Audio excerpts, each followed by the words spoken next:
Monsieur Malikia Agnoro, vous êtes aujourd'hui parmi nous à la quatrième édition de la semaine de l'IA. Pouvez-vous nous dire, vous présenter, nous parler un petit peu de votre domaine d'expertise et de son croisement avec l'IA? Bonjour, je suis vraiment Malikia Agnoro, directeur de la fondation de l'université d'Abomey Calavi. Je viens du Bénin. J'accompagne les jeunes diplômés et étudiants à la création d'entreprises. Je me suis spécialisé principalement en termes d'incubation et d'accompagnement à la création d'entreprises et à l'employabilité. J'ai eu l'opportunité de prendre part de bout en bout à la quatrième édition de la semaine du numérique. Ça a été vraiment une véritable expérience de découverte, d'apprentissage et de partage d'expériences. L'IA est un outil technologique formidable qui est venu révolutionner beaucoup de domaines en Afrique.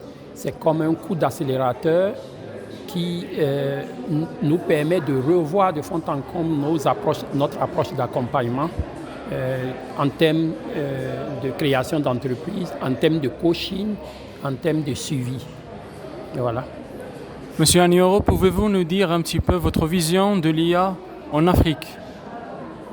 Pour moi, l'IA est une opportunité, une belle opportunité pour nous re-questionner sur tous nos modèles de développement au niveau local, nos modèles d'innovation, nos modèles d'accompagnement. Vous voyez? Et spécialement, cet outil viendra également favoriser une éclosion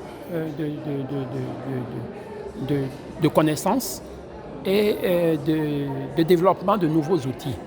Donc c'est en cela que c'est important de travailler à se l'approprier, vous voyez, à définir une réglementation concernant notre contexte local et à pouvoir mettre cet outil, comment appelle-t-on, à pouvoir mettre, disons, l'humain au centre des préoccupations liées à l'utilisation de cet outil. Je ne vais pas oublier en mentionnant que notre participation à la quatrième édition nous permet de nous engager à la mise en place de la maison de l'IA au Bénin, qui est une véritable opportunité. Donc l'IA maintenant s'insère au cœur de notre activité et donc cette préoccupation de s'intéresser de plus près non seulement aux effets négatifs, mais à l'impact réel de l'IA dans nos activités est très importante. Monsieur Agnoro, pour finir, pouvez-vous nous dire un petit mot sur la SEMIA, comment vous avez trouvé cette quatrième édition? C'est vrai, je n'ai pas eu la chance de participer aux premières éditions. Si je n'avais pas eu l'occasion de participer à cette occasion, je dirais qu'il fallait la reprendre. Cette occasion a été une véritable découverte pour moi. Il y a de partage d'expérience en termes des ateliers qui sont passés, en termes d'accompagnement des jeunes innovateurs. J'ai vu un camp d'innovateurs. C'est vrai que ce n'est pas la même dynamique que nous utilisons. Et pendant tout ce camp, j'ai vu que les jeunes sont hébergés ici et sont suivis. C'est une approche formidable. C'est une manière de préparer la jeunesse à prendre la relève. Et je pense que Oujda a vu juste en initiant cette belle initiative.